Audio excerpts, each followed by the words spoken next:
opportunity to understand what is going on right now in Rojava. I think that Rojava has an important role in inspiring us to look for a different kind of world, and we look forward to hearing directly from the ground in Rojava.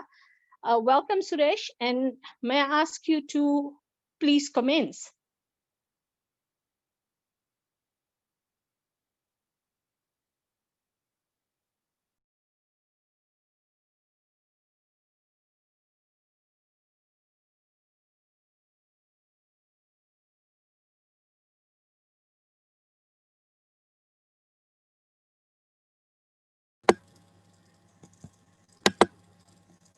Okay, can you hear me?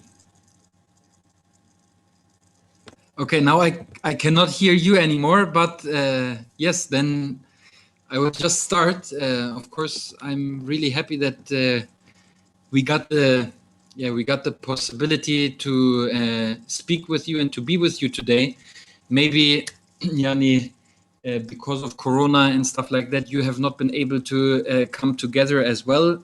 And of course, maybe we are far away geographically right now, far away from each other, but still, it's a great opportunity to be able to speak to you, being there in South Africa right now. So I guess, how do we start, Yani? First, of course, all the comrades here, all the friends here, were saying before starting the seminar, we should send you the warm greetings from all the comrades here from Rojava to you, to South Africa. So this would be like the first thing that I had to do in the name of the comrades here. Besides that, I guess probably more or less all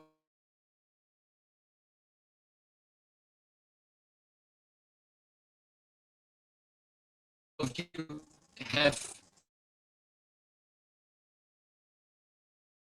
heard about Rojava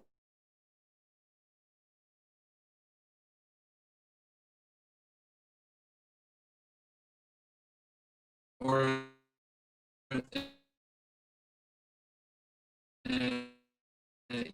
I would say like read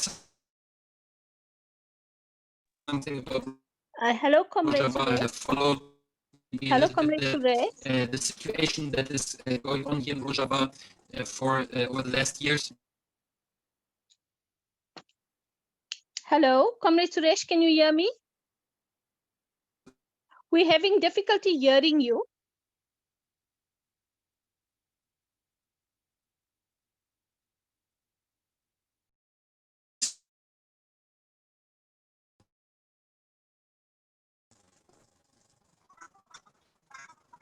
Okay, that's that.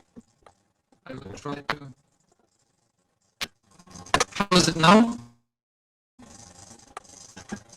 It's a little better. Maybe if you can just try and go ahead, let's see.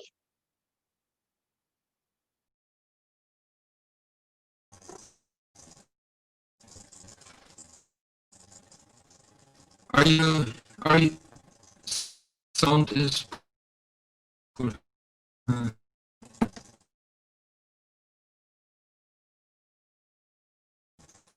How is it now? Can somebody Yes, it's much better now. give an Hello, can you answer? hear me? It's better now? It's a little better. Yes. Okay. I will try to continue. I'm sorry, but actually, place where we were supposed to do this webinar because we had our electricity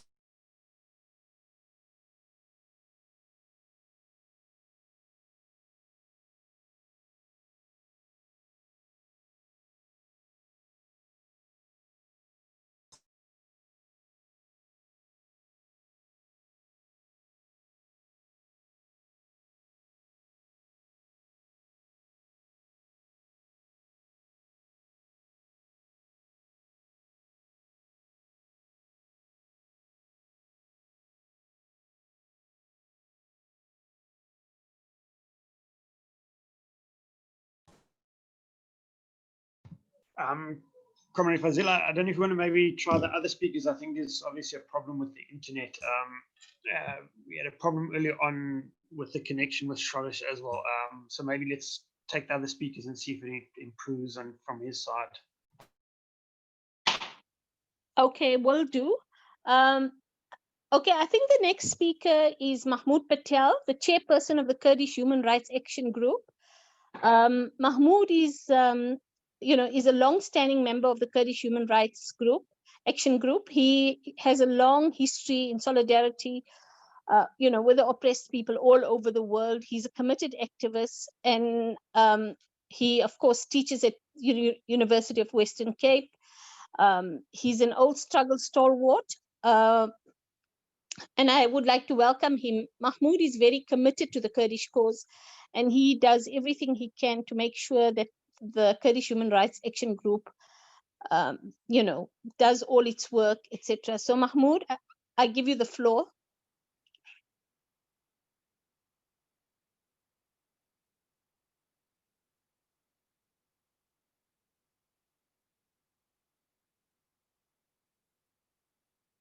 Hello, Mahmoud, can you hear me?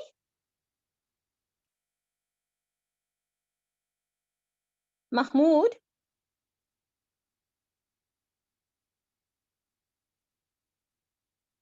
Thank you.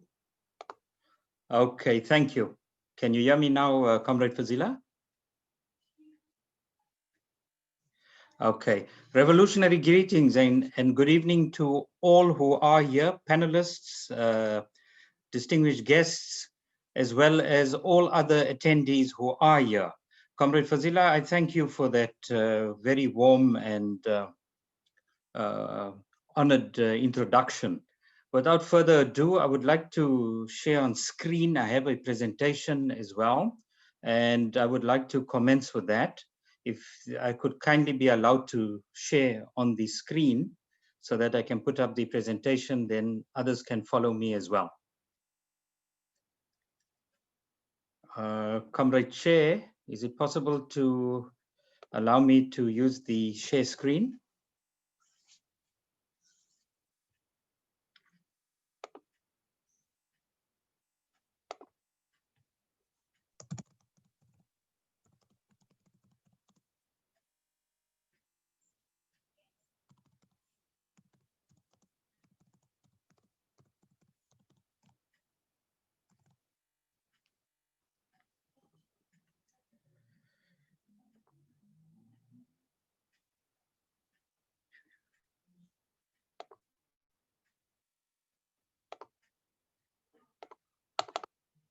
Okay, thank you very much for allowing that, comrades.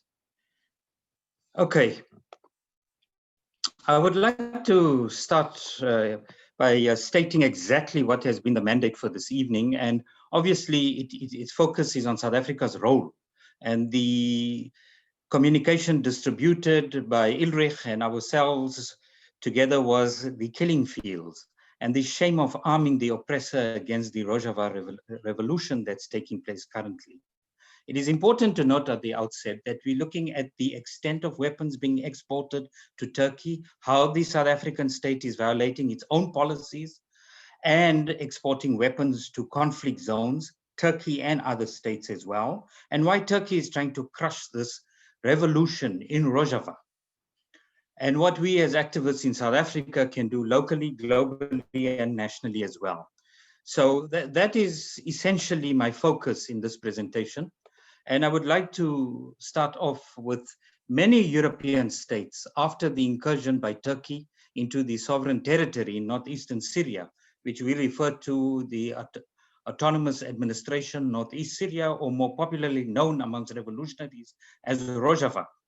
This incursion was more land occupation under the pretext of a buffer zone. And that pixel shows you the M4 highway, and our comrade Soresh can vouch for that. And that was at the beginning of the invasion last year, exactly a year. And prior to that, the invasion of Afrin. That was the commencement of the Turkish. But the military hardware that is used there comes not only from South Africa recently, but also from other parts in the world. And particularly, if one were to look at the United States, Europe, Russia as well, for the S-400s that were amassed last year after the Americans decided to pull back and secure the oil fields, and that then gave the green light for Turkey to invade.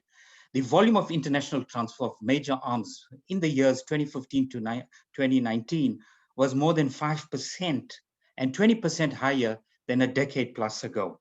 And this particular data comes from an independent Swedish research institute in Stockholm, and it's also confirmed in several reputable media outlets as well. And although Turkey doesn't feature as one of the largest importers, like Saudi Arabia, India, Egypt, and so on, but the incremental use after the failed coup a few years ago, and using different countries through different modes of securing components and assembling it in its arm industry within the country, or assembled components that come through, not only munitions, but also surveillance equipment and so on. So it's important for us to understand in a global context that even the other countries that are part of the NATO alliance with Turkey still continue trading with Turkey through different forms. Even though Rheinmetall a few years ago stated it's going to cease working on its tanks, armaments together with Turkey, that has continued. And we've seen recently in South Africa with these 6 airlifting that took place under the guise of humanitarian aid and so on and so forth, which I'll focus on a little later as well. But what is the key or the most important component with us here in South Africa? We have our legislation, we have a robust constitution that is internationally recognized and so on, not only for its progressiveness, but for its check and balance mechanisms that are inherent in the constitution. But the NCACC, the compromise or the composition, comprises of 8 cabinet ministers, 3 deputy, and by law, the chair and deputy are held by cabinet ministers who do not have a line function to those interests. And the idea is there won't be prejudice and bias and so on. So for the current chair, it's the Honorable J.M. Tembu, who is presiding over this particular committee, which is key in terms of distribution, compilation, and so on of all the different aspects of South Africa's arms oversight, as well as the necessary mechanisms that reside within its jurisdiction, as well as in government itself. The important thing for us to understand the functioning of the NCACC, especially with regards to Section 15 of the Act, which stipulates the guiding principles. Now, the argument here is that South Africa has contravened this, and it has also gone against United Nations resolution adopted that during the COVID period, there shall be no trade taking place, especially in arms that would go to battle zones or areas where there is conflict. And the basis and consideration of the NCACC, it either approves or denies permit applications as one of its functions, but it also delegates power to its secretariat. What is important is, and as our guest here as well has written earlier in the year, that the state or this particular committee could have been manipulated or duped to an extent where the lobbying of the Turkish individuals in this country, as well as the AKP and its different functionaries that are located in South Africa, whether it's from the ambassador and others, we know since last year there's been a strong cozying up in Africa on all fronts that have been maximized by the state of Turkey because of its flagging economy, looking to assert its soft power in regions as well, but more importantly, to resuscitate an economy that has been struggling, as well as to prop up the AKP's political consolidation of its power after losing politically many regions in Turkey as well, and the strengthening of the opposition. The important thing to understand is that even though with all of these structures and oversight, And in terms of our legislation, the ability of the lobbying group has been very successful. And the conventions that we are privy to in South Africa, for example, the Arms Trade Treaty, the Anti-Personnel, and all other conventions as well, smacks or flies in the face of all of those. So these pillars for arm control, locally, which is the firearms and so on, but internationally, the NCAC Act, as well as the WMD non-proliferation, that falls under the Department of Trade and Industry, much more than the Department of Defense. Those three pillars prop up what is important for us to focus on.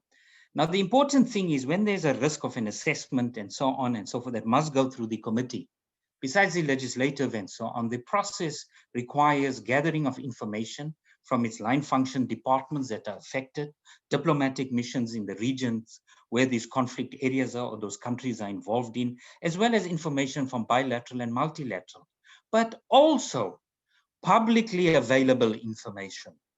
Now, it befuddles the mind. It's mind-boggling. It is shocking that with so much of information on the media from reputable agencies, journalistic, activists, scholarly work, academic work, research think tanks, South Africa, as well as outside in Europe and North America and the Near East as well, have published so much about the proxies used by Turkey going right back at the beginning of the invasion and the proxy linkages with ISIL and so on in northeastern Syria, as well as within the borders of Turkey itself, directed brutality and gross human rights violations against Kurdish individuals as well in Turkey and so on. That this risk assessment, once it's looked at, doesn't even consider all of those human rights violations and breach of international conventions and treaties and so on by the state of Turkey and its military as well. So who and how? It's Rheinmetall Denel munitions. The mother body, a German company, Waffe Munition GmbH and Denel, according to the information on the website, as well as other financial documents, specializes in development, design, and manufacture. RDM contributes almost 10%, 200 million euros of turnover to the Rheinmetall Group in a slump with economies globally that started a decade ago because of the nature of the neoliberal economic global setup that we find ourselves in. That's a lot of money.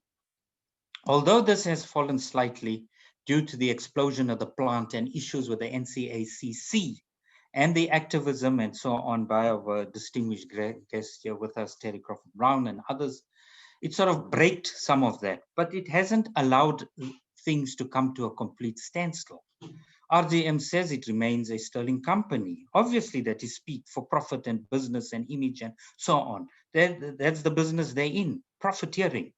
While lives are lost, manipulation takes place, human rights institutions are disrespected, and individuals from countries that should be upholding this, like in South Africa, become compromised and so on, and lose their integrity in the process.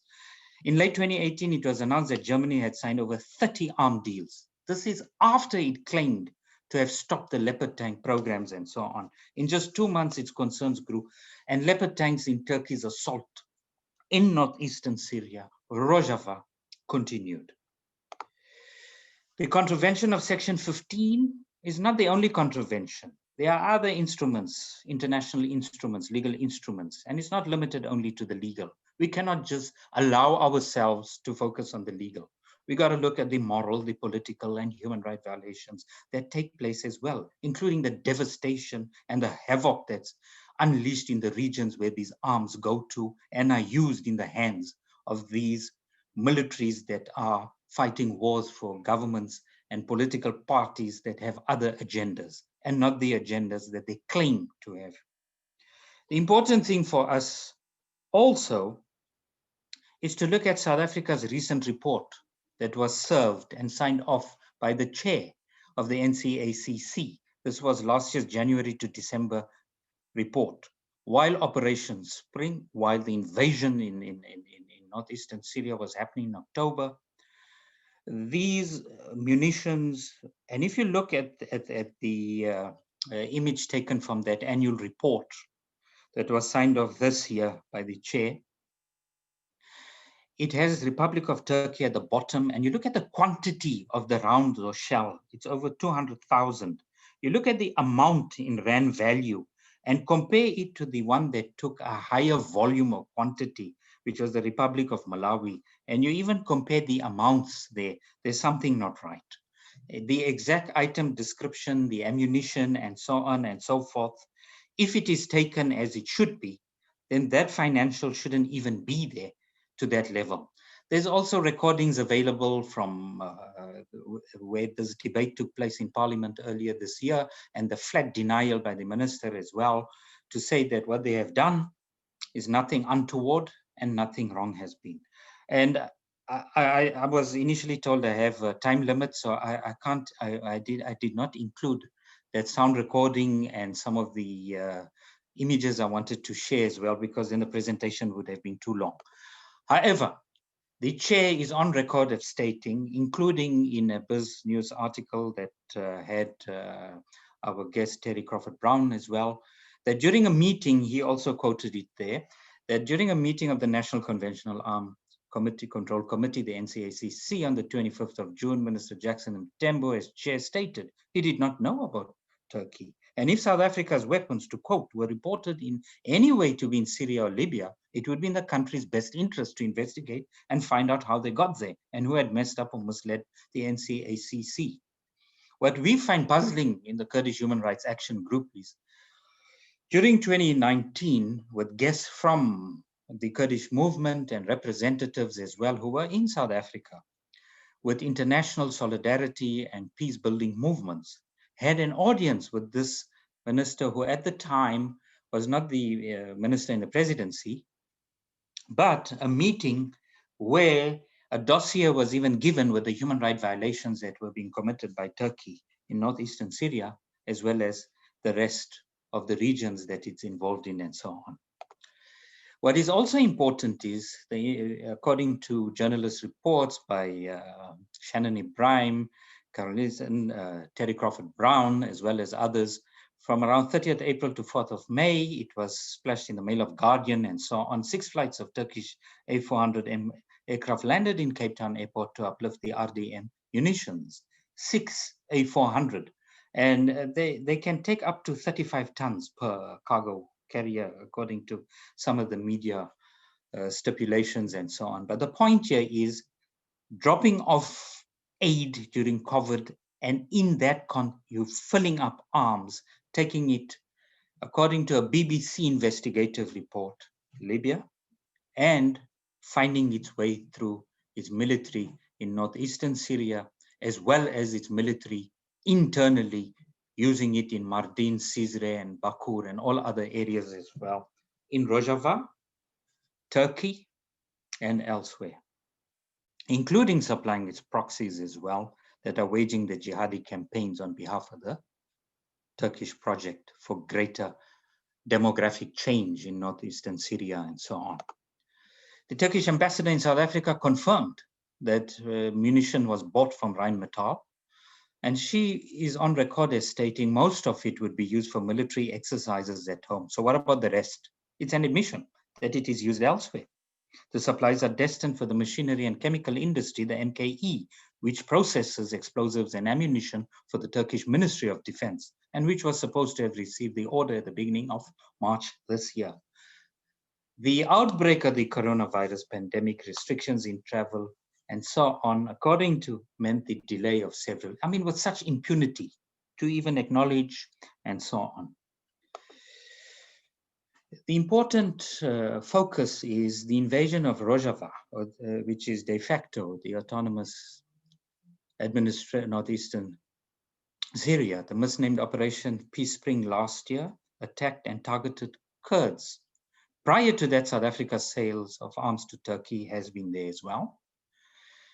And it seeks to undermine the political gains in Syria by the revolutionaries. The alleged security threat or terrorist threat was a pretext to destroy the development of a pluralistic, gender egalitarian, and autonomous self-government that is functioning in northern Syria.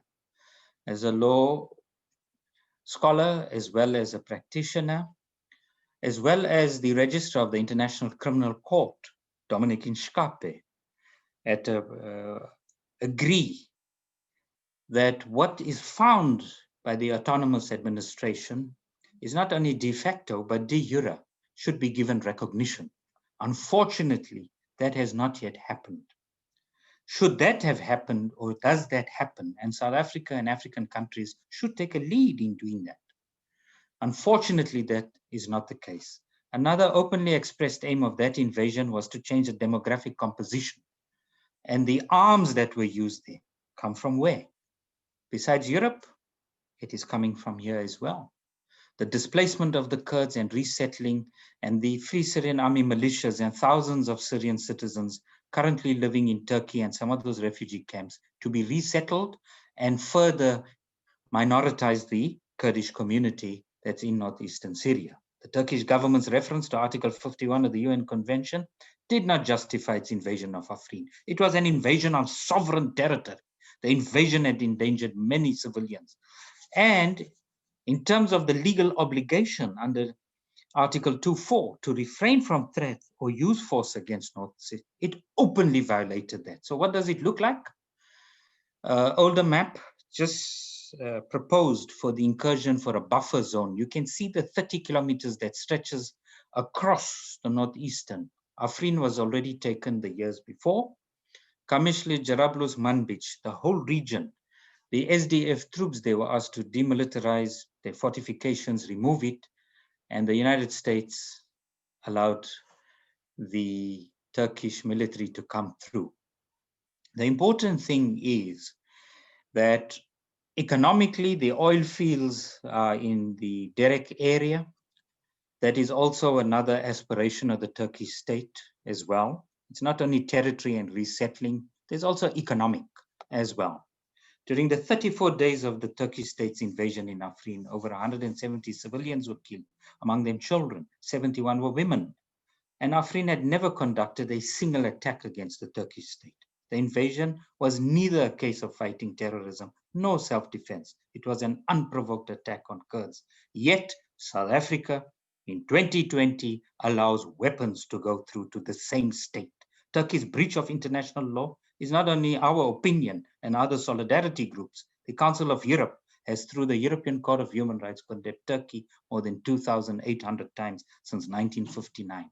How then can a chair of an arms committee tell us that in assessing whether the sales must happen to this particular state should go through? Yet the US Incirlik Air Base hosts approximately 50 nuclear bombs.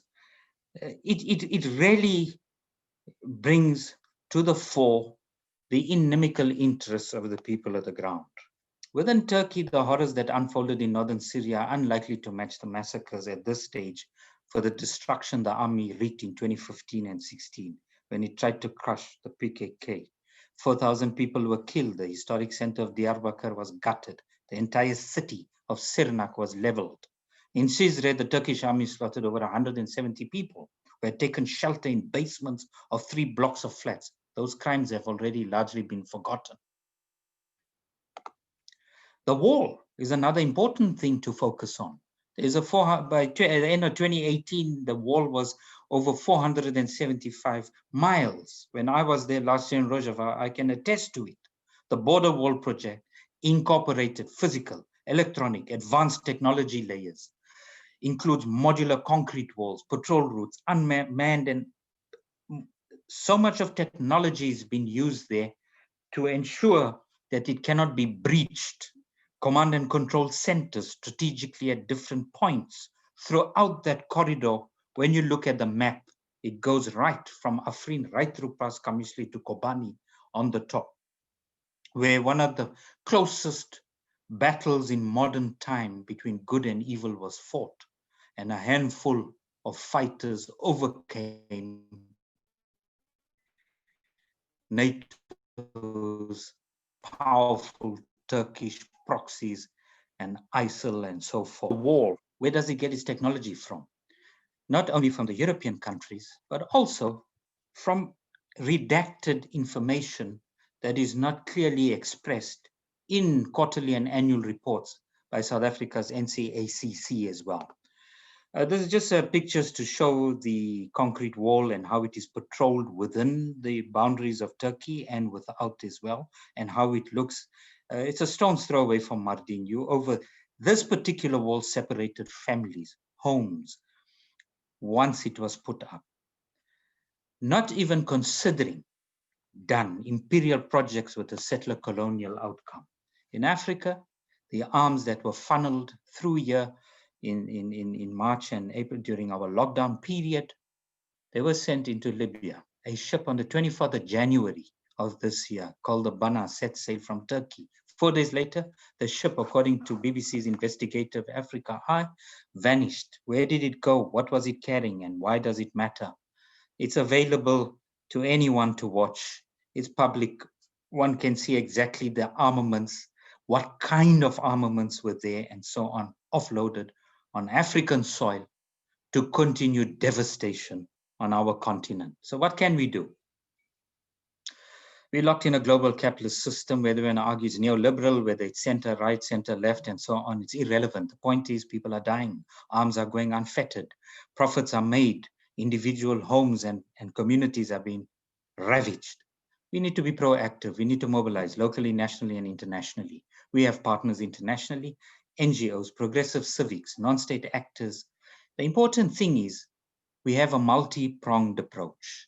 And we prioritize what is key, pressurizing our state so that our moral voice in the international community is not only a voice, but it has something to support that voice by taking action and cutting off what is possibly going to be much more accelerated trade and agreements post-pandemic between Turkey and South Africa. And arms itself will increase, all in the name of economic gain for the project that takes place there. I just want to, before I conclude, just to point out as well what the Turkish ambassador and the Turkish media has also splashed all over concerning South Africa and its trade that's set to rise. This is what she has said. I'm confident that bilateral investments will further improve our economies and recover in the post-COVID-19 period. Turkey's ambassador said in an interview with Anadolu Agency, she's hopeful that the African Continental Free Trade Agreement would be effective soon. The point here is we cannot allow this to continue unabated. There is economic trade, there's growth and development that is in dire need here in South Africa, but it should be one of principle. It should be one that is beneficial to our country. It should be beneficial to others in developing their countries and not wreaking havoc as well. There is much more. If you look at the trends in the international arms exporters are the major ones in the country from around 2015 to 2019, you will see South Africa is ranked 22. How wonderful if you were ranked such high up with literacy, economy, job creation, and so on. Instead, we make it in the top 25 of arm export countries in the world. Even though countries like the US, UAE, and Malaysia in this cycle were key, Turkey as well is a recipient of that. And one of the things of this particular study is that South Africa, and Africa in particular, due to the economic constraints they find themselves in, generally turn towards looking at ways in which to capacitate. The other important point we shouldn't forget is Turkey's presence is becoming much more stronger, not only in South Africa, but the rest of the African continent. There's China, there's the US, there's Israel, but more importantly, for us currently, the focus is on Turkey, and we shouldn't allow this to continue unabated. And on that point, I thank everybody for the honor to share the platform. Thank you very much, Madam Chair, panelists, and attendees.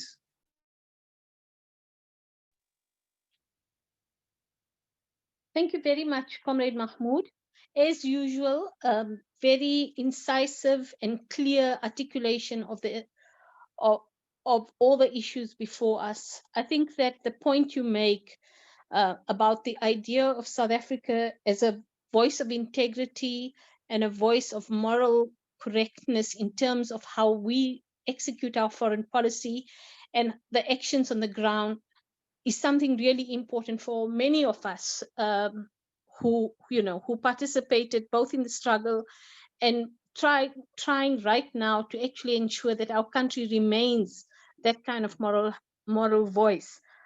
I think the next speaker will clearly talk to the failings, and I think Terry Crawford Brown is known in South Africa as the activist on holding the government accountable for all its arms deals and and trade in arms. He has made a significant contribution to the debate on those issues in South Africa, and he continues every single day to work towards that end. And I think we all owe him a tremendous gratitude, because I think that without important voices like his, we cannot continue. The South Africa will go on the wayside in terms of what we originally intended the nature of our state. And so thank you very much, Terry Crawford Brown, and I'd like to ask you to speak. Thank you.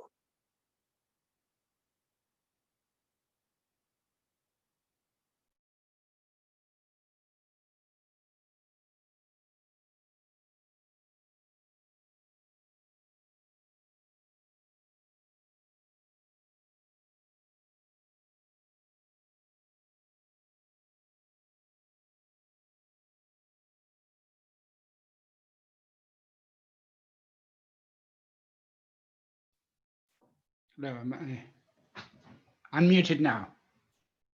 And video? We can hear you. Yeah. We can hear you. Okay, can you hear me now? Okay. Madam Chair, thank you very much for the generosity of your introduction. Thank you, and for the invitation to participate in this webinar. I'm very, very pleased to be with you. And yes, it is, I'm afraid, a disgraceful commentary on how far South Africa has deviated from our expectations of 26 years ago when we overcame the apartheid system. We assumed that, given our experiences, human rights would be the central point and principle of our foreign policy. Just 2 months after our transition, after the inauguration of President Mandela in May 1994, Armscor was caught red-handed exporting AK-47s, munition, and other arms to Yemen, which then was also involved in a civil war, but subject to a UN arms embargo. This was a huge embarrassment to the new government, and the Cameron Commission of Inquiry was appointed to examine South African export regulations and practices, in particular this scandal of exporting weapons to Yemen. The Anglican Church at that point called, and Oliver Tambo before that in the 1980s had commented that Armscor was a Frankenstein monster that cannot be reformed and should be destroyed. And the churches were invited to participate in the Cameron Commission of Inquiry.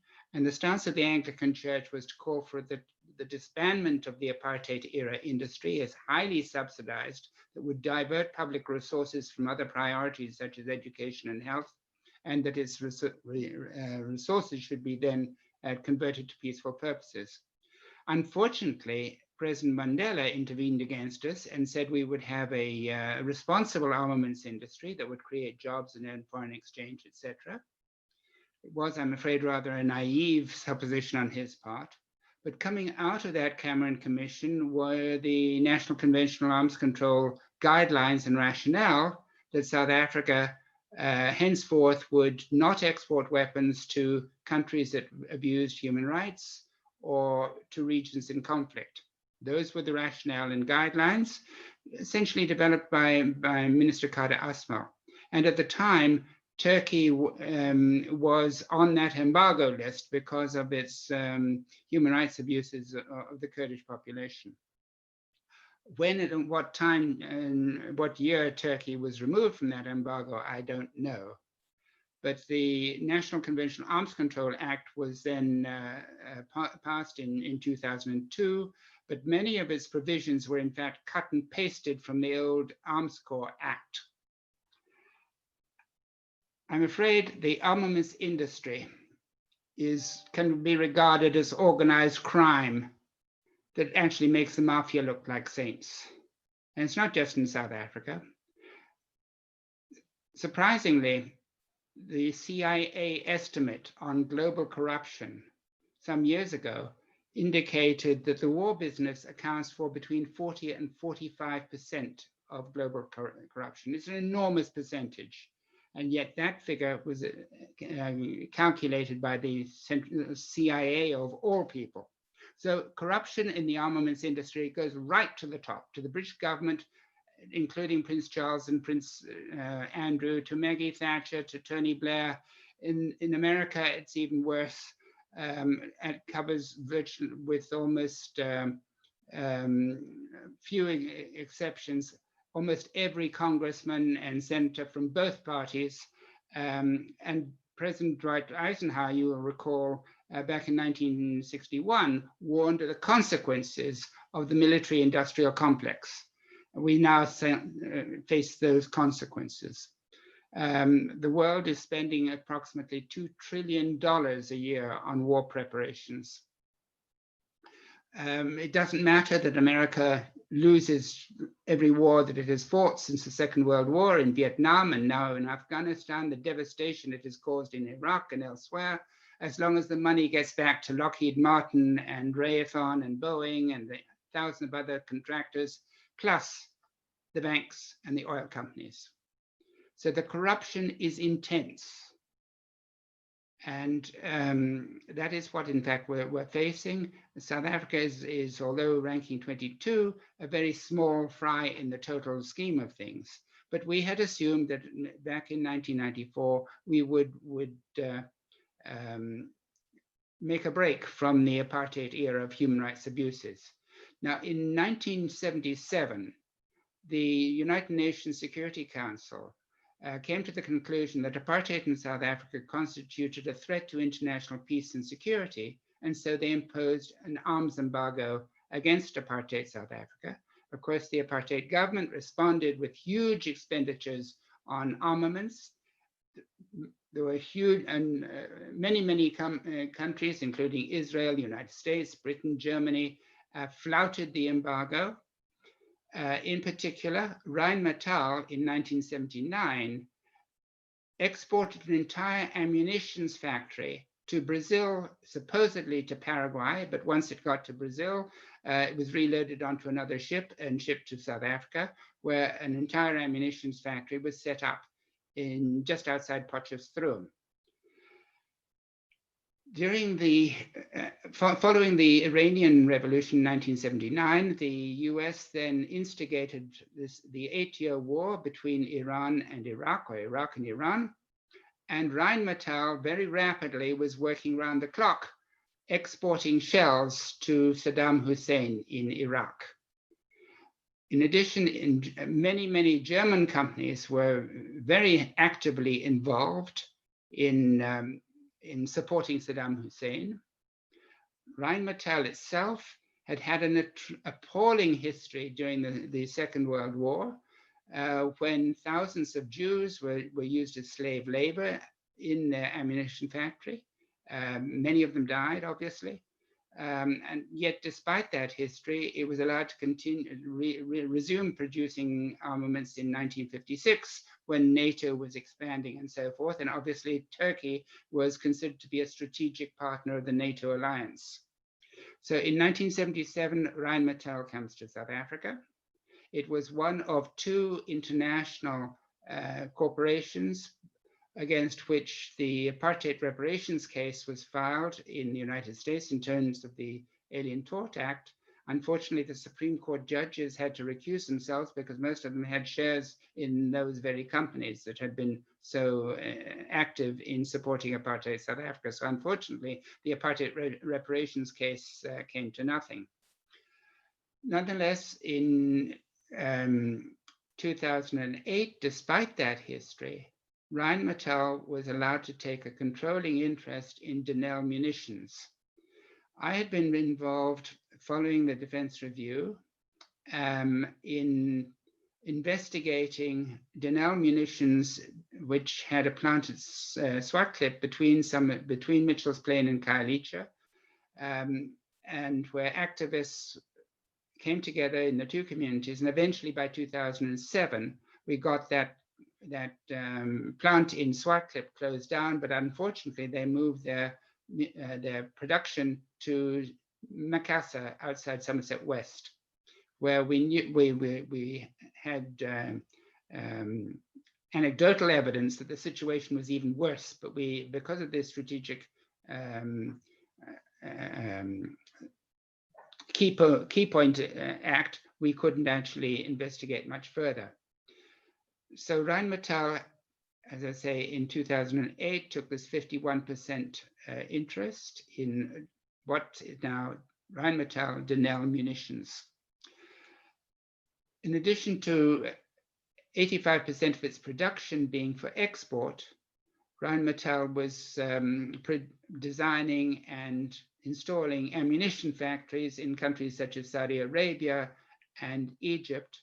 And so in 2016, President Zuma was invited by Crown Prince Mohammed bin Salman to open the factory in Saudi Arabia. And Rheinmetall munitions have been identified as being used in complicity with UAE and Saudi Arabia to commit war crimes in Yemen, which, as we know, is one of the humanitarian disasters globally.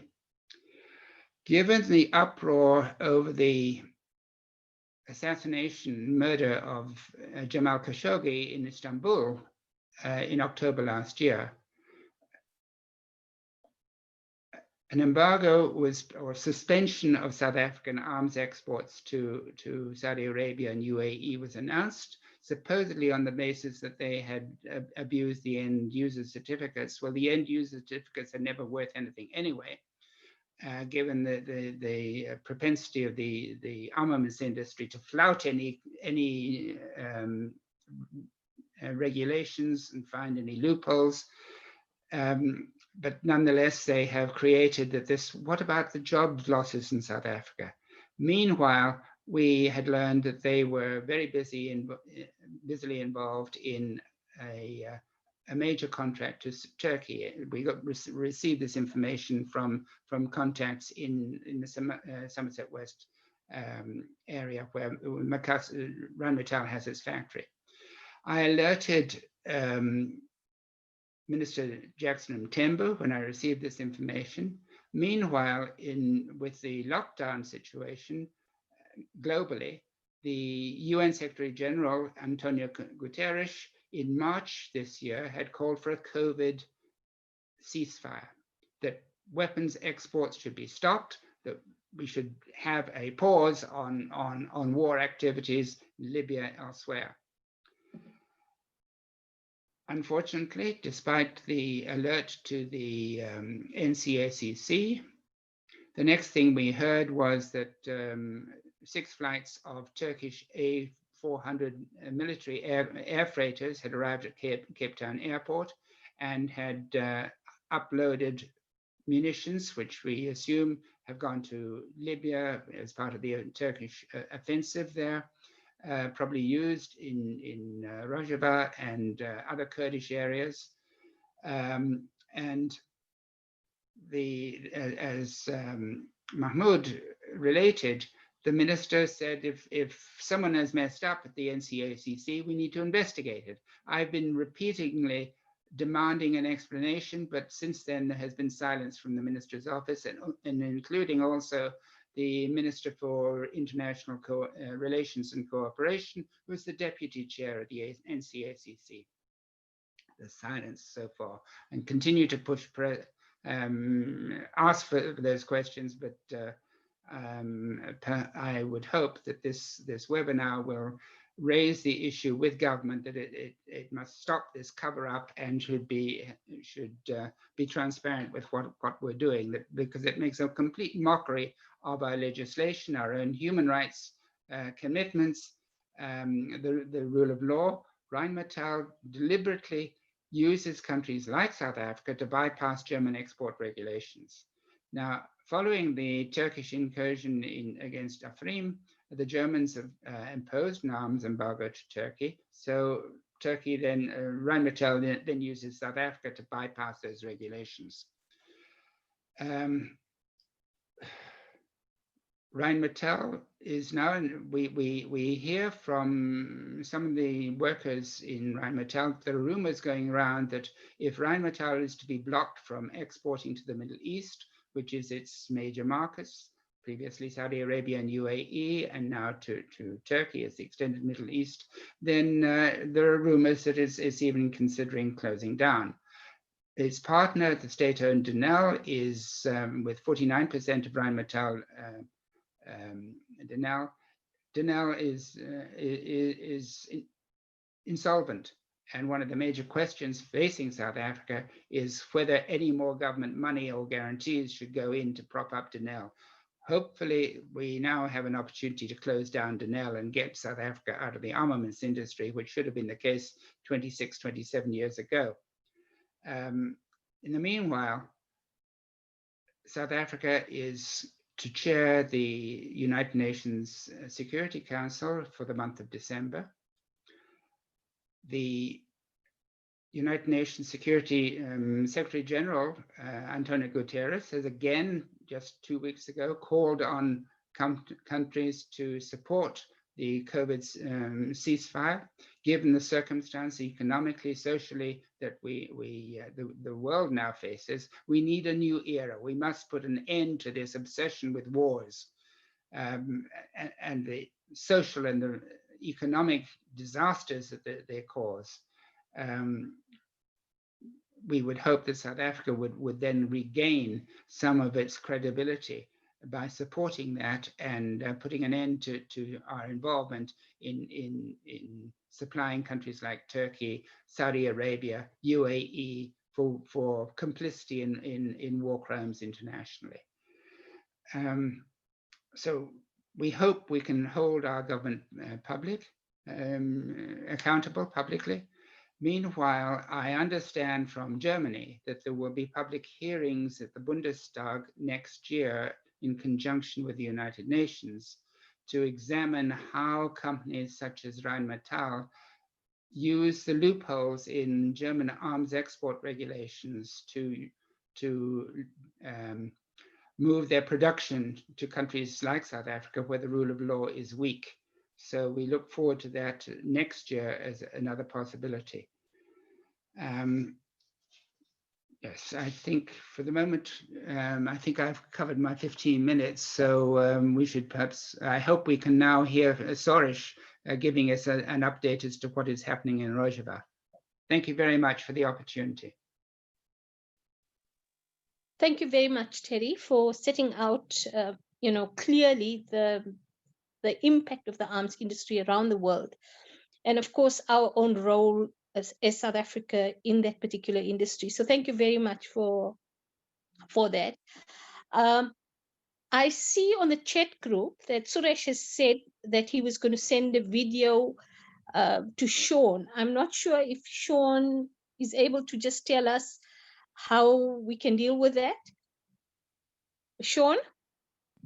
Yeah, so I've forwarded on to Nelly, so Nelly can try and play it. Otherwise, I do have a recording on the phone where the comrades are obviously speaking, but I'm hoping Anelia could put up the audio.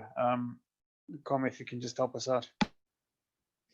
Yeah, I have the audio. I'm gonna play it now. It's audio, it's not video, comrades. So I'll share that just now with you all. Hang on a second.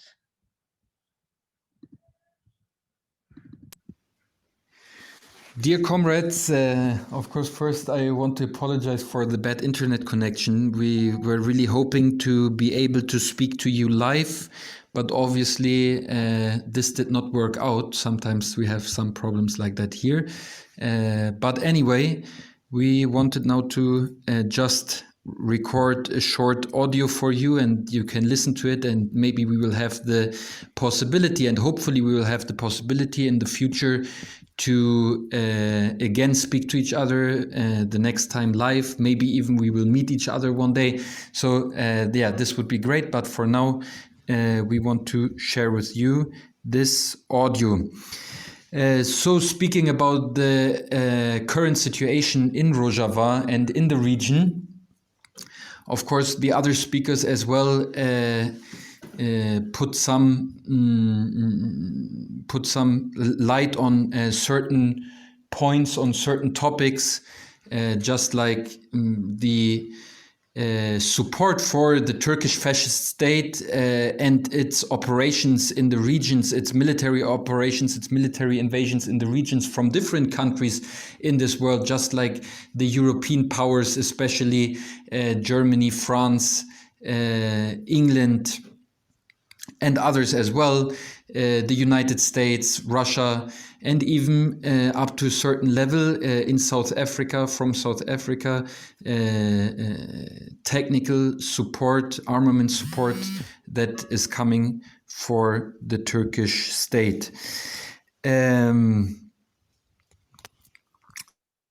So what we now want to concentrate on and want to focus on is the situation here in Rojava right now. Like you know, there has been the invasion last year on the cities of Serikania and Girespi. Before of that as well, Yani, it's not just last year the operation on Serikania and Girespi, but for the last 9 years with the so-called Arab Spring starting in different Arab countries and in Syria as well. And out of this situation, the Rojava Revolution here in especially the Kurdish parts coming up, that this region has been at war and under attack from different forces, but in the end directed by most of the forces that are in this region directly involved in the occupation of Kurdistan and involved in the imperialistic projects in the region. Speaking about this, of course, we have to mention that right now, as Rise Up for Rojava International, there is an action week going on, action week under the slogan "From Kobani to the World, Rise Up Against Fascism." And with this campaign, with this action week, we actually want to show how internationally Turkish fascism is being supported, and how we are going to be able, because of an international support of this fascism, to smash and end this fascist regime by struggling and fighting together internationally, and by building up an international front, an international anti-fascist front, to support the revolution in Kurdistan, in all 4 parts of Kurdistan, the revolutionary struggle in the region against Turkish occupation and Turkish fascism.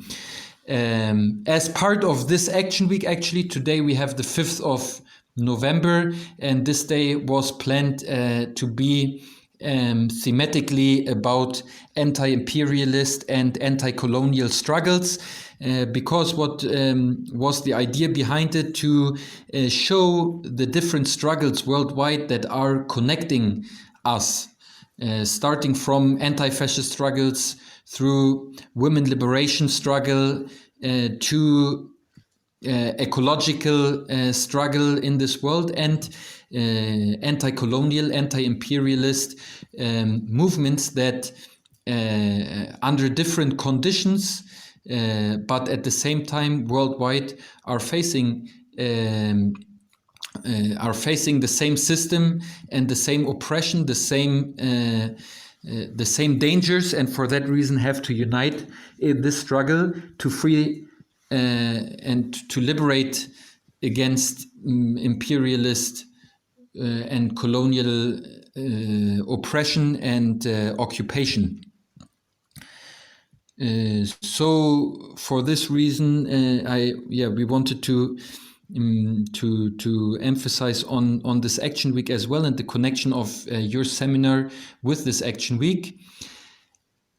So now in Rojava, of course, the revolution is not new anymore. It's not like the revolution has started yesterday.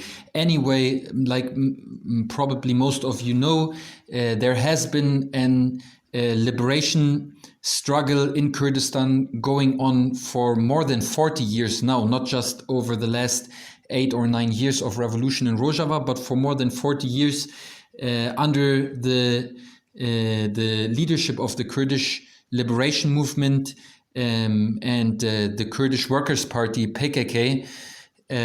This struggle, especially in Turkey, in the occupied part of Kurdistan that is inside of the Turkish state, for years and decades now, there is a huge struggle going on, and this struggle is continuing. We have to understand Rojava Revolution and the war in this region as well in connecting the revolution here in Rojava with the situation in the region in the Middle East and in all the other parts of Kurdistan with each other.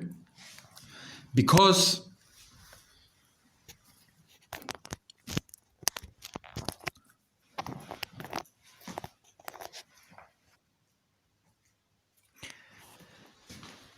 yes, and like I said, this struggle has been going on, and actually out of this decade-long struggle, the Rojava Revolution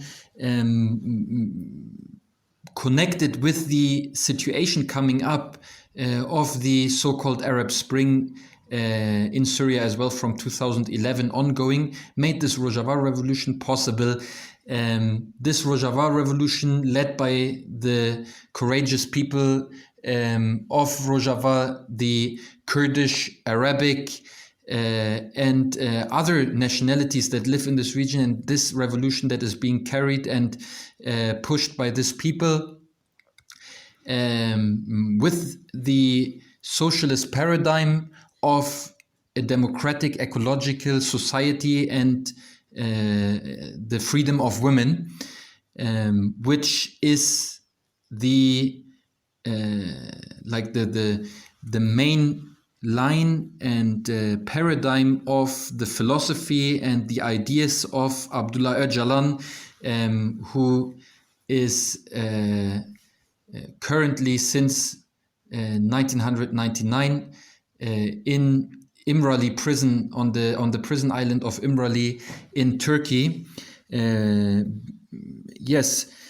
And for this reason, the struggle is going on. And of course, because of a revolution like this happening in such a geostrategical region, geopolitical important region for the local powers and for the international powers, the international imperialist powers, of course, this revolution is not being seen with a friendly eye, but since the beginning of the revolution here in Rojava, they have tried everything to crush and to smash this revolution and to try to liquidate the existence and the hope that comes with this revolution, not just for the people here in the region where the revolution is happening, but the hope that this revolution is creating and the perspective that this revolution is creating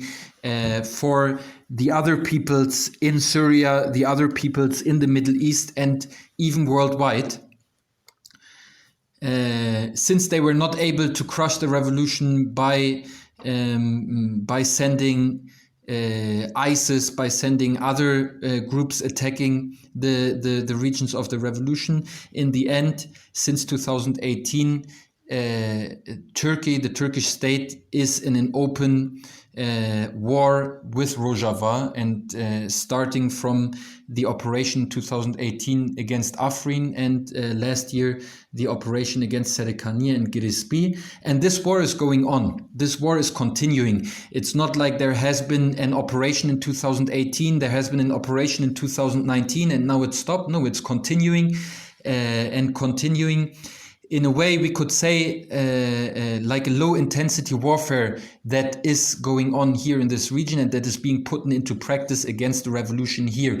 Besides that, not only just a low-intensity warfare by the Turkish state, but an international concept that actually is being created and put into practice against the revolution here by different imperialist powers. So just about a month ago, there was, for example, just to give an example, the last agreement between the Iraqi state, the KDP in southern Kurdistan, led by the Americans, to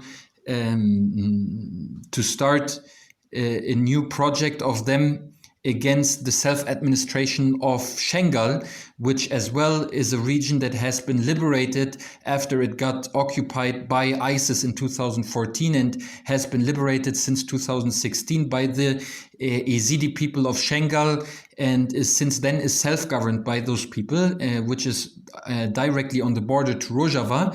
And this is just an example. This is like a pilot project, which is the same that they want to put into practice against Rojava and what they have tried to put into practice against Rojava.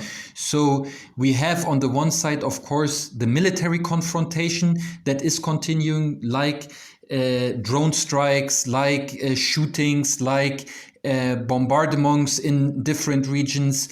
Just to mention Ain Issa, Tel Tamer, a few days ago in Derik, drone strike happening, where two of our comrades got killed by a drone strike of the Turkish state. So this kind of warfare is continuing, but it's not just military confrontation.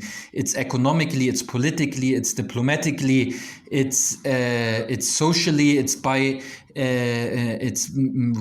especially being pushed by the secret services of the Syrian regime, of the Turkish regime, the secret services of the different international imperialist powers that try to get this revolution out of line. And it's the people here that are organizing day by day as well to organize their daily life.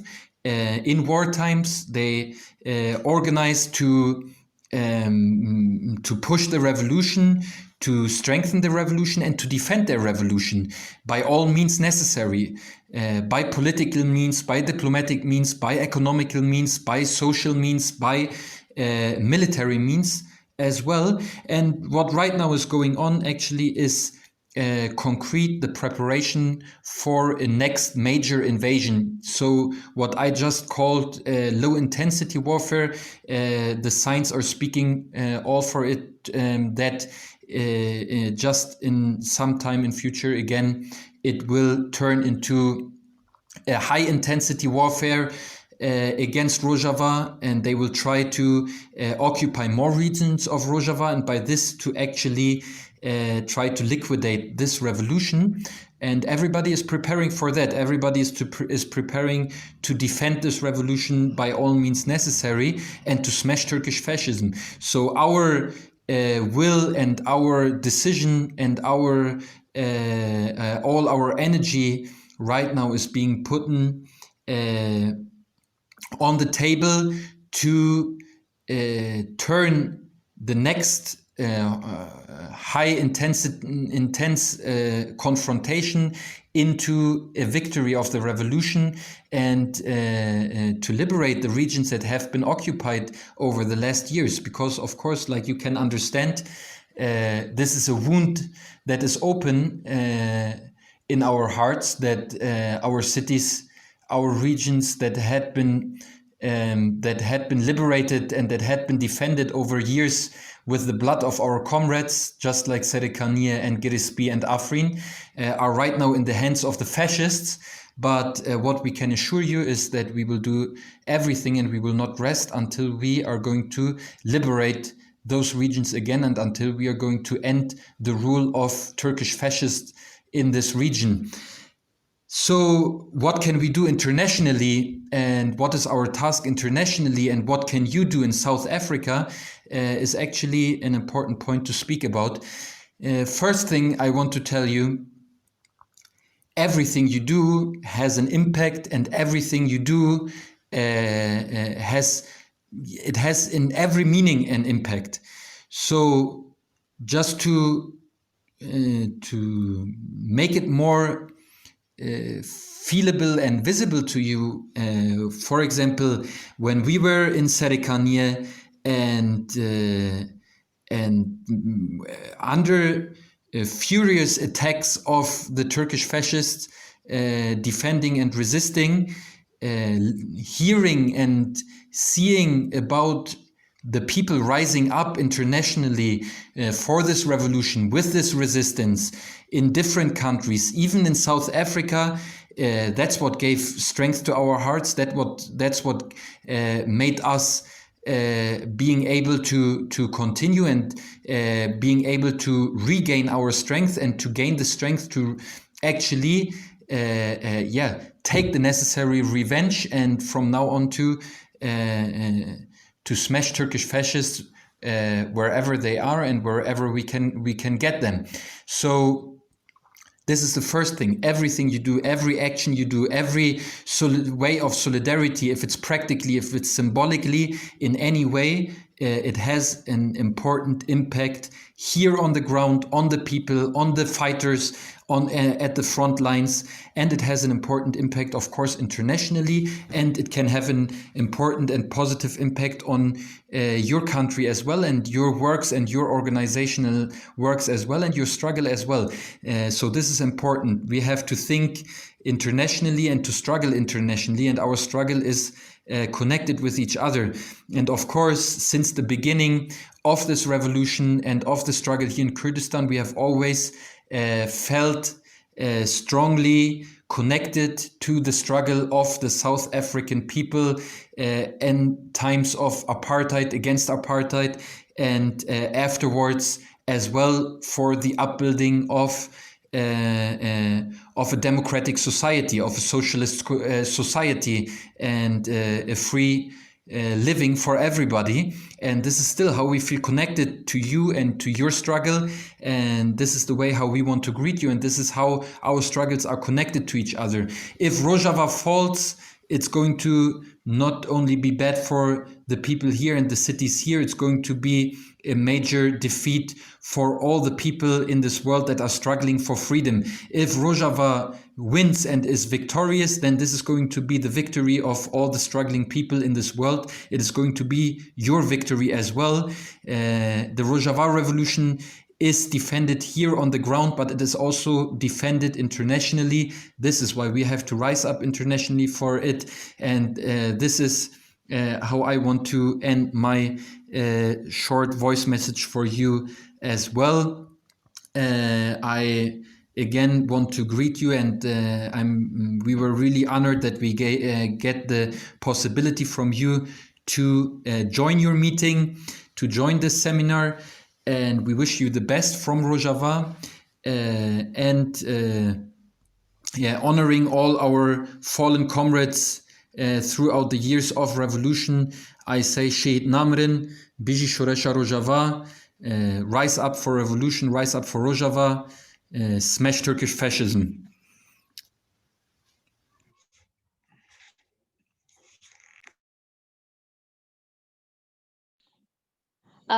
Thank you very much for that message from Suresh. I just want to check with Sean. Would he like to say a few words on behalf of ILRIG, or can we go to questions or the way forward? Yeah, no, I think just for us from ILRIG, I think it's such an important experiment in trying to create a better society, and I think yeah, I think for us, whatever solidarity we can provide is so important. So I think maybe just on kind of just those short words, then we can maybe just go to questions. Okay, thank you very much, Sean. Is there anybody who'd like to put forward some questions, or if you could just write them in the chat and we can ask the remaining panelists if they can address those, or if anybody else would like to speak. You know, I'm not sure how those controlling the video will allow people then, or I suppose you can just unmute and ask to speak. If you can lift your hands, we can see.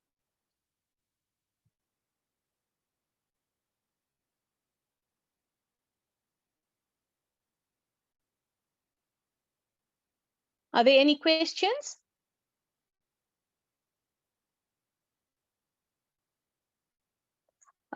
Michael Graaf, you may proceed.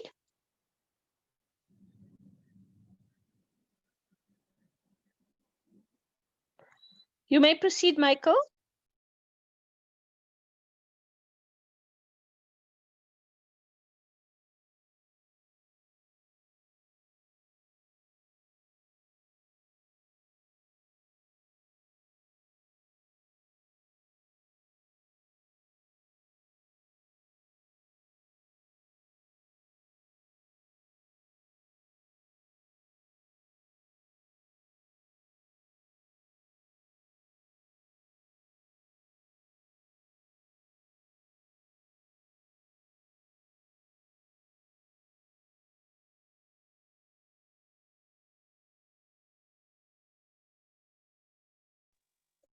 Sean, can we allow the... Yeah, Anele, can you just unmute anyone asking questions? Sorry, Tom. It's unmuted, comrade. The comrade should just proceed and speak.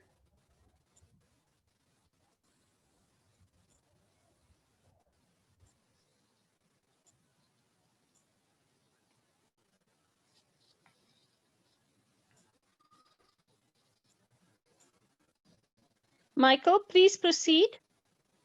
Unmute yourself and proceed.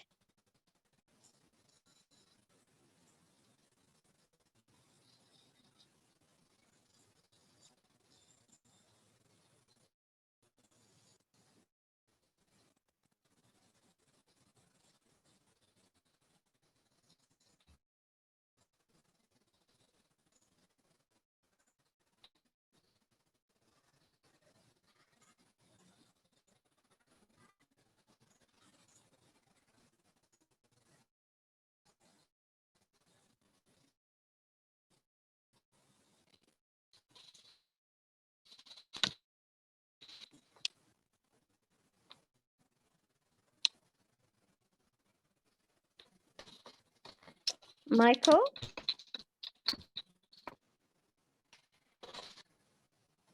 Yes, can you hear me?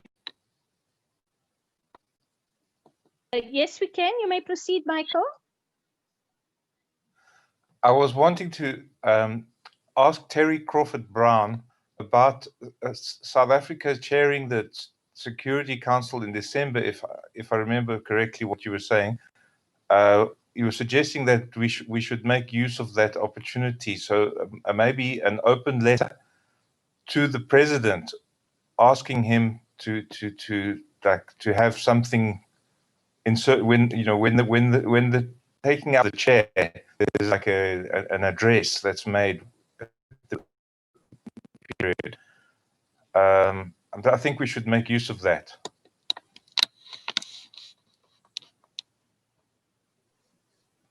Thank you very much, Michael. That's a very important point you've made. And I'm sure that we can discuss how to take it forward. But I mean, first, let us take more questions, and then we can proceed from there on the way forward.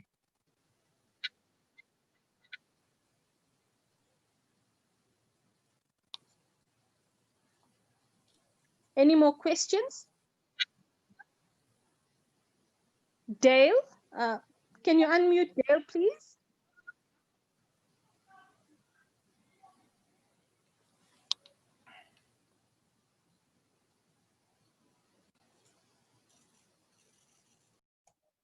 Can you hear me? Yes, we can hear you, Dale. Okay, thank you. First of all, it's just to say thanks to all the panelists for what was a very informative and interesting presentations.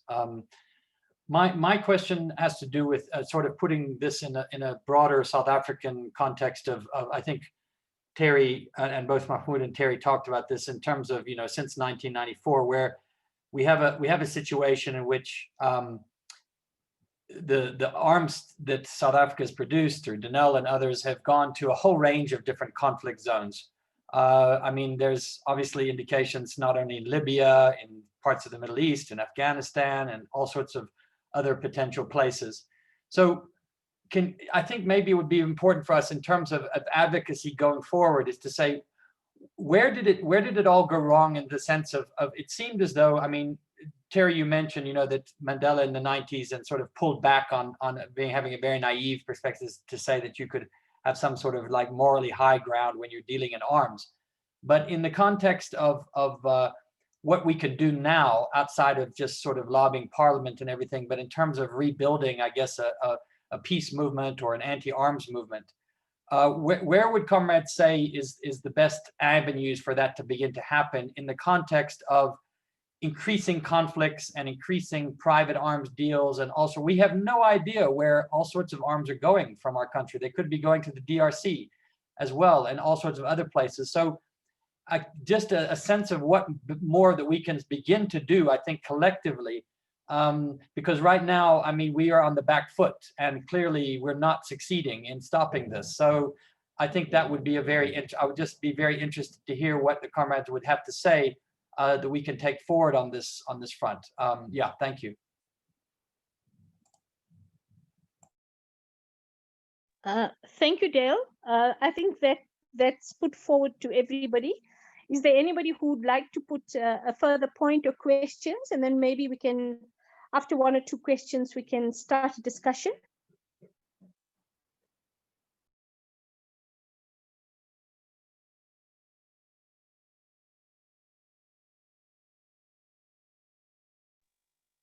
Any further takers?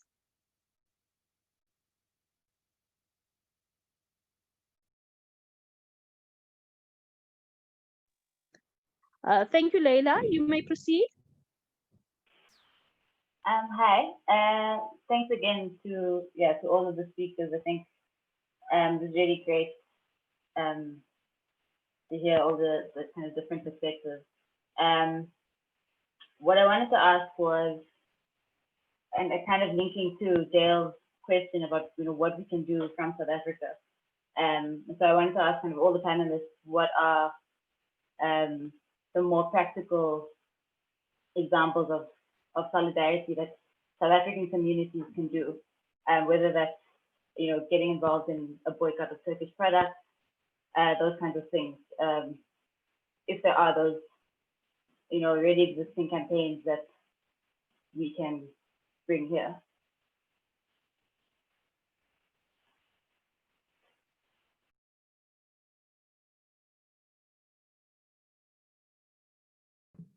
Thank you, Leila. Thank you for that.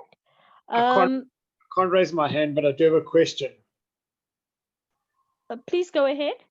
Yeah, I think it's mainly just to Terry, because I know you've been working with communities around the Macassar factory. In your opinion, what is the kind of possibilities of linking? I mean, it would be a small campaign at first, but to link a campaign where we try and address the export of South African arms. I mean, obviously you've been doing this already to conflict zones with some of the struggles of communities, obviously around the dangers of that factory at Macassar. If you can maybe just give us insight into that and any suggestions on how we can build on what's already been done.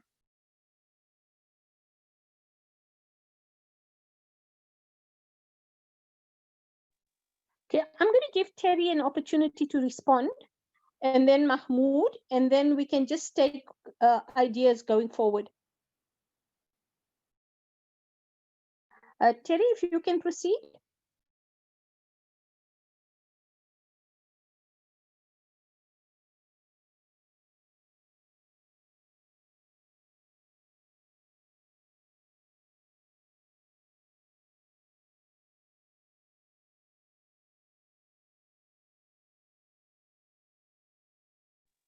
Terry, are you there?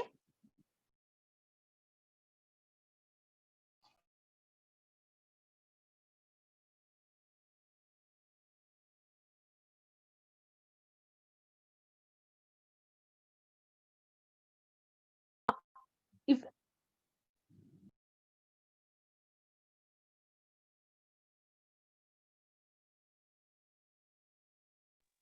Terry, your mic is off. Hello, can you hear me now? Ah, at last, thank you. Sorry for that.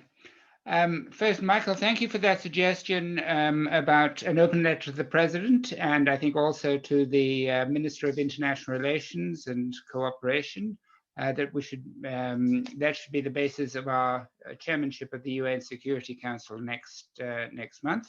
So I look forward to suggestions on how we take that forward, and to support the Secretary General's COFID initiative.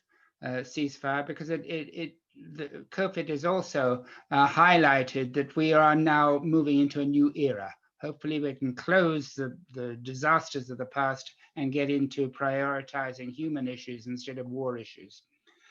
Dale, you said, where did we go wrong? Well, I'm afraid it goes back to the arms deal and Joe Medice's idea that Denel would become a world-ranking armaments company, that it was going to be hugely beneficial to the country. As we know, the arms deal offsets never materialized. What it did was unleash this culture of corruption that is now bringing our whole constitutional democracy into question. I would suggest that we should be emphasizing human security as opposed to national military security. Freedom from fear, freedom from want, freedom to seek a better life. And that should be an international perspective. And regarding, given that Denel is insolvent, I think this actually is an opportunity. There has been a huge uproar over ESCOM and South African Airways. Denel is number 3 in line, wanting more government money and guarantees. I hope we are winning that struggle so that Denel is totally insolvent, it's unfixable. And that would be getting at least the state out of arms production. And hopefully with that, Rheinmetall will decide that it's time to move out of South Africa. That raises the question of what to do, obviously job creation, and we're very concerned in the Makassar community how to reuse that huge area of land. We don't know how severely contaminated it may be, how whether it can be decontaminated, what the costs would be, how to make the polluter pay, whether that land could be redeveloped for renewable energy possibilities, solar and wind, and whether that could create more jobs and better paying jobs than the munitions factory. That is one of the issues we are looking into. Yes, as regards arms control, I'm afraid the armaments companies will run a bus through any loophole. You cannot trust them to abide by any regulations. And so Leila, again, it brings back to your question, what can South Africans do? Well, I think the first thing is to close down Denel, stop any more government funding going into it or guarantees to Denel, and to take the lead internationally that we have now the opportunity through the UN Security Council in helping the international community move to a post-COVID era where the arms industry, the war business, I prefer to call it, where the war business does not control our governments internationally. I hope I've answered those questions.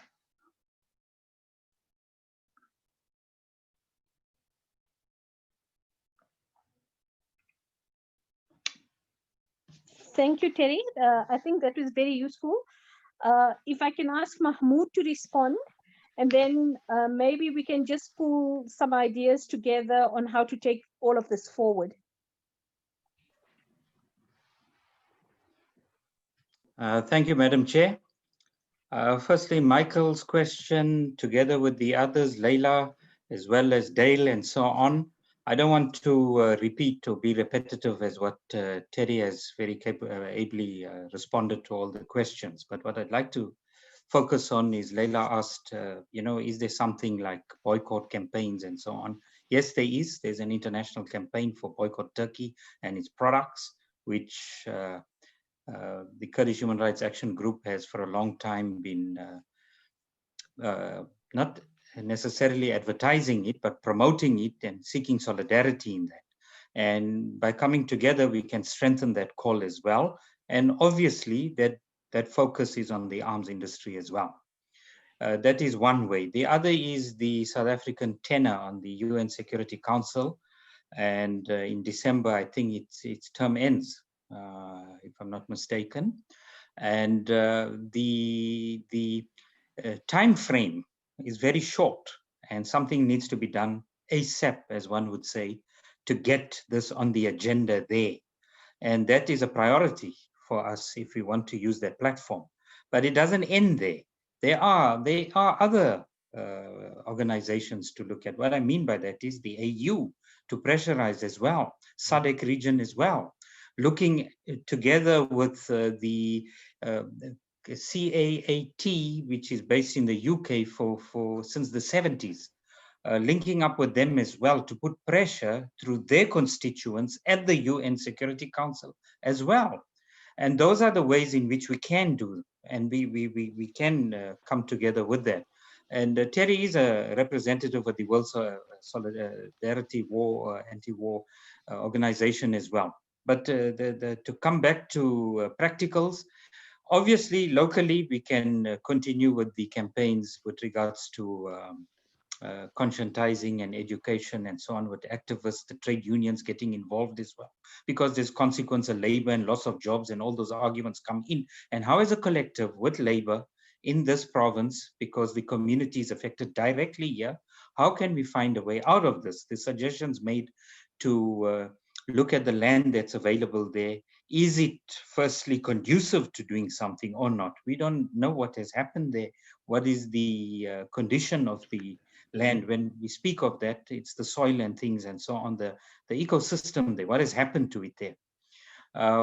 Obviously, that needs to be established, and the manufacturer, the arms manufacturer, as a subsidiary of the parent group, needs to come clean. And that's where state intervention is required as well. And more importantly, civic mobilization.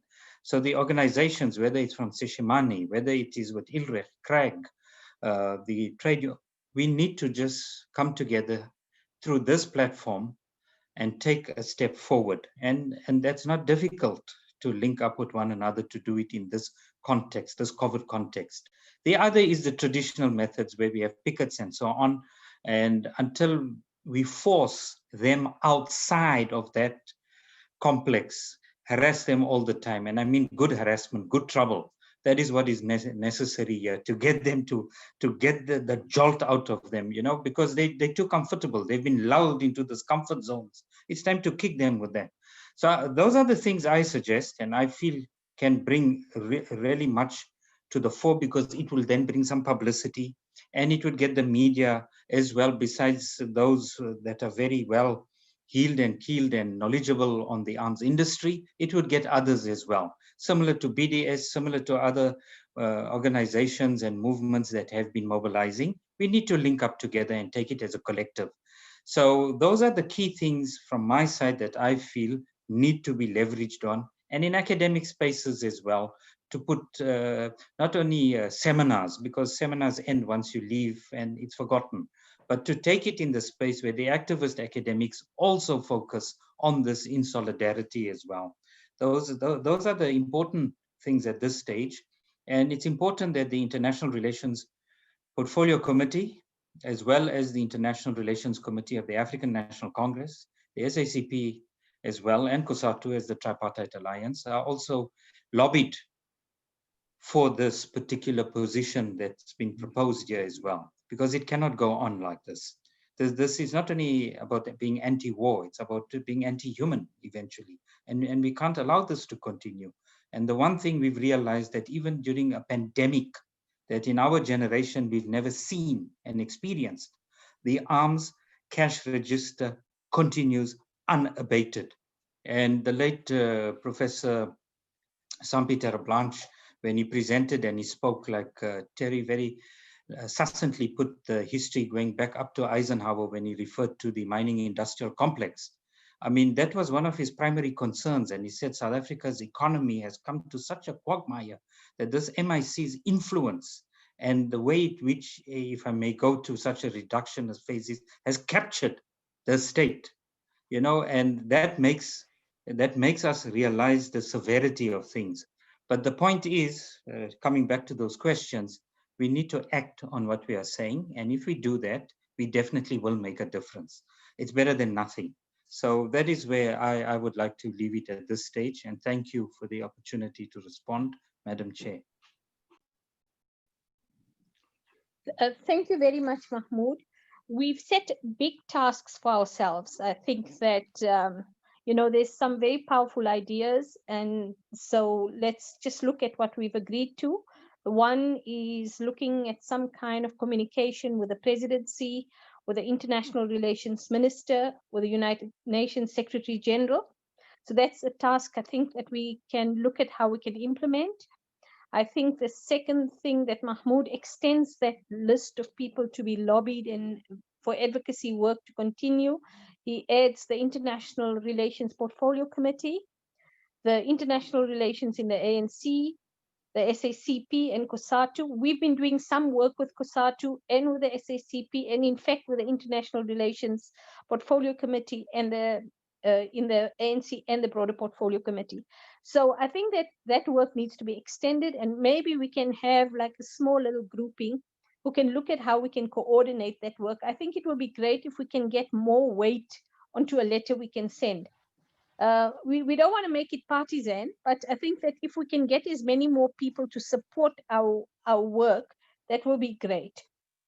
I think the idea that Dale raised about building a movement, I think that there are many people actually that will support a call like this. I think that Terry has done a lot of work, and perhaps it's something he can look at. I mean, we need to find a kind of mass space for the work we're doing and building a kind of peace movement here. I think it's well overdue. And I think that many people in their own corners talk about it. I'm not sure how, and that's a long-term task, but maybe we need to put our minds together and see how we can go ahead there. I think obviously in the long term for the Kurdish Human Rights Action Group, an idea of bringing consciousness about the situation in Turkey and a boycott is really very important. And so maybe we can look at that. And then I think a very important campaign to close Denel is a crucial campaign that we need to look at, and look at how we can run a campaign of that nature. And then, of course, Mahmoud talks about, I think then we look at kind of other issues relating to linking up with other organizations, both internationally and within the continent. So those are the tasks we set out ourselves for, you know, people have articulated. I'm not sure how we take it forward together, or everybody continues in their own silos. I don't think that's a good idea, but I don't think we can exhaust that discussion today. So I would like some suggestions on how we go and take some of the issues forward from anybody who wants to respond. But if we can just kind of work towards rounding it up, I think we don't want people to leave as we're speaking.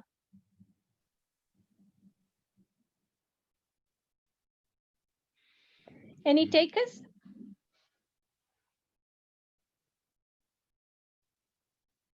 Go ahead, Terry.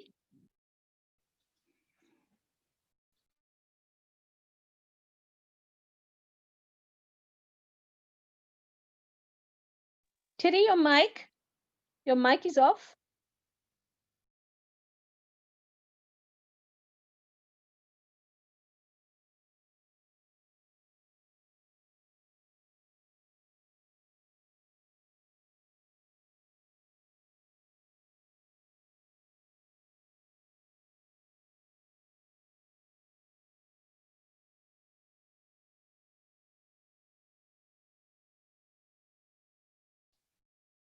Now is it working? Yes. Yes. Is ILRIG in a position to provide some secretariat support for this? Is one question. Second question, is this webinar actually recorded so that we can publicize it further and coordinate how we get the open letters to the President and to the Minister and to the UN Secretary General?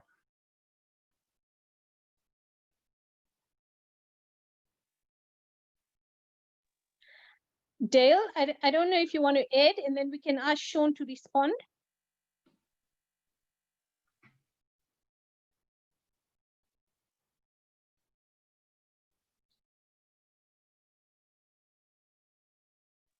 Dale, you may speak.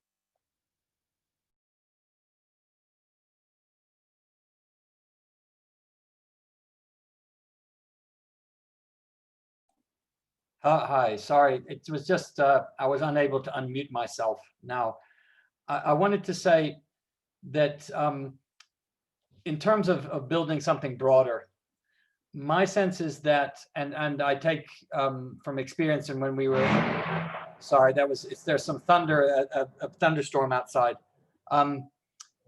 that when we built sort of the anti-war movement in the early 2000s, which became quite a mass movement, which was to find a way in which to speak to people who might not, if it's simply about Turkey or Rojava or whatever, they're like, well, what has that got to do with me?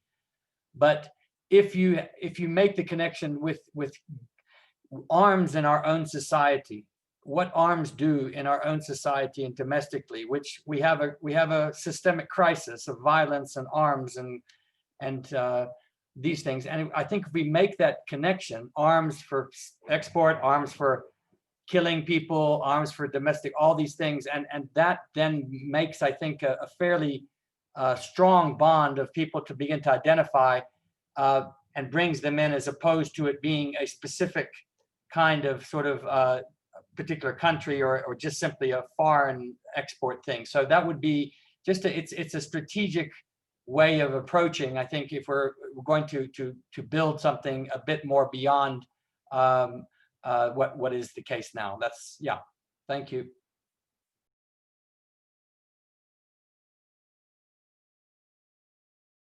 Thank you, Dale. I think that's a good point. I would like to give Sean an opportunity. I can see that the meeting is recorded. I'm not sure to what extent we can then circulate, etc. That Sean will be able to tell us. Sean, if you can, and then also to respond directly to Terry's question, or we could, yeah. Yeah. So, I mean, I think we certainly would be wanting to assist in any way we can. So it's something we will discuss then. Obviously, we're going to meet next week, Tuesday, so we can raise some of these issues and ideas. And yeah, and then see what sort of role we can play, whether that's, I mean, assisting as a secretariat or whatever. I think that's something we can look at. I think what is also really, really important in building kind of the solidarity is the kind of lessons that can also be it's not even lessons, it's we have our own traditions of like people's power from the 80s, etc., and linking those back to the experiments in Rojava and with democratic confederalism.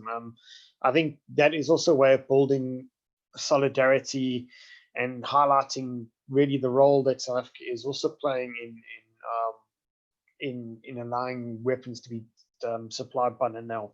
So yeah, I think it's something we'll definitely want to be interested in assisting. And I think also to highlight, I think Comrade Mahmoud, you want to speak more about this, but there is the picket, I understand, plan on the 20th.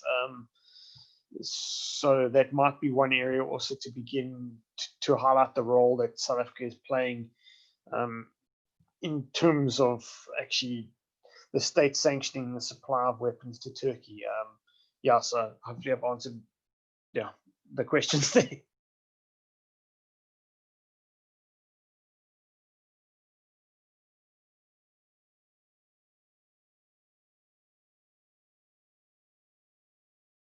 May I suggest that we ask people who are interested in joining a meeting once, of course, organizations, people get their mandates from their organizations.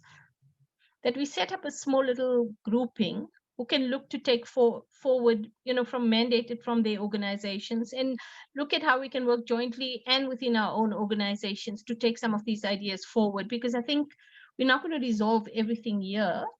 But I think that there's a lot of merit in a lot of the ideas. That's my own view. I'm sure that, I'll ask others if they want to comment. But I think that there's going to be, you need a little bit of detailed discussion around that. So what's people's view on that? Sorry, I'm unable to raise my hand, so I don't know if I'm jumping queues, Comrade Chair.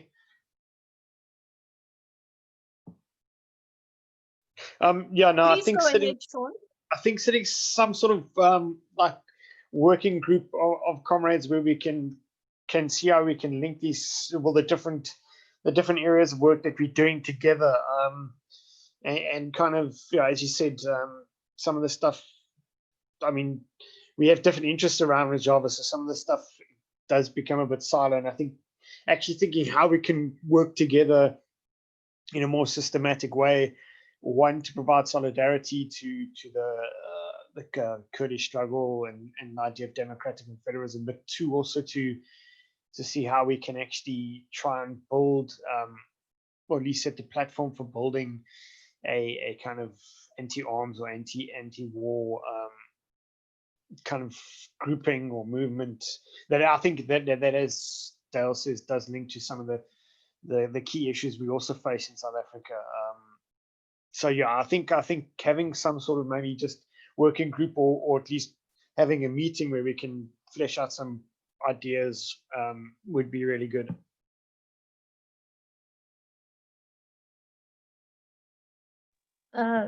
Thank you, Sean, for that. I see Mahmoud in the chat has also agreed that he thinks that we should set up a group.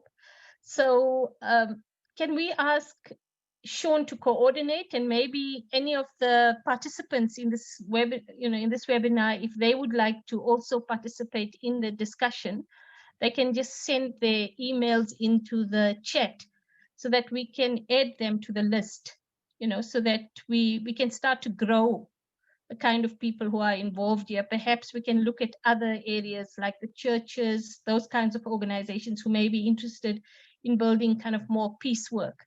So if, I think that it's a start, but let's see how we can take it forward. I don't want to close the discussion, but I don't want to rush the discussion, but I think that if people can have a final round of, conclusion, etc., then we can conclude the meeting. I don't think we should go on much longer.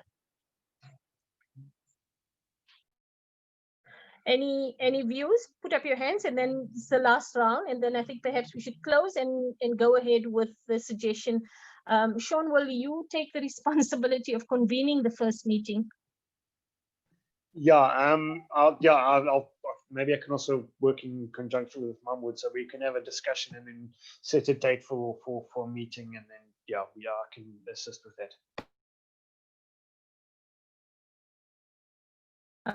Thank you, Sean. Any other views?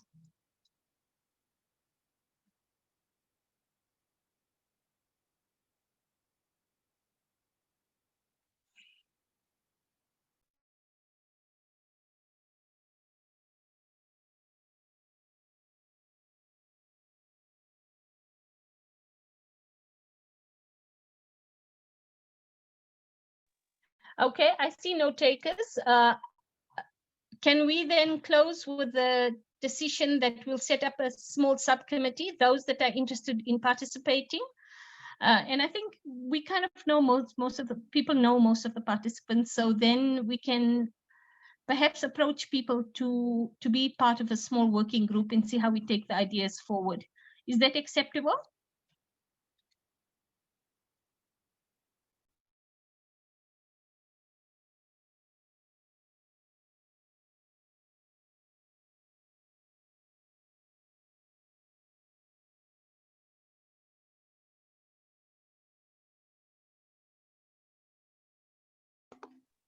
I see Dale has said yes, Mahmoud has said yes, Sean has said yes. Terry, I think your mic was off, but I saw you nodding. So So, okay, that's another yes. Can we then say that Sean will convene the first meeting and we'll take it from there? So I think it's just my task then to thank everybody, particularly the panelists who gave very insightful talks. And I think that it was a very good initiative by ILRIG, and thank you for all of that, I think, and thank you for KHRAG for also participating. Thank you, Terry, for all your work always. As I said, you one of the people I admire for the work you do, so I should just say that. And going forward, then we will hear from Sean. Unless, Sean, you want to say a final word? No, just to say thank you for sharing, comrade. Yeah, and then I'll work on setting a date and time and see who's, yeah, and hopefully comrades are available. But yeah, thank you for sharing. Thank you very much, comrades. I think we can now end this conversation.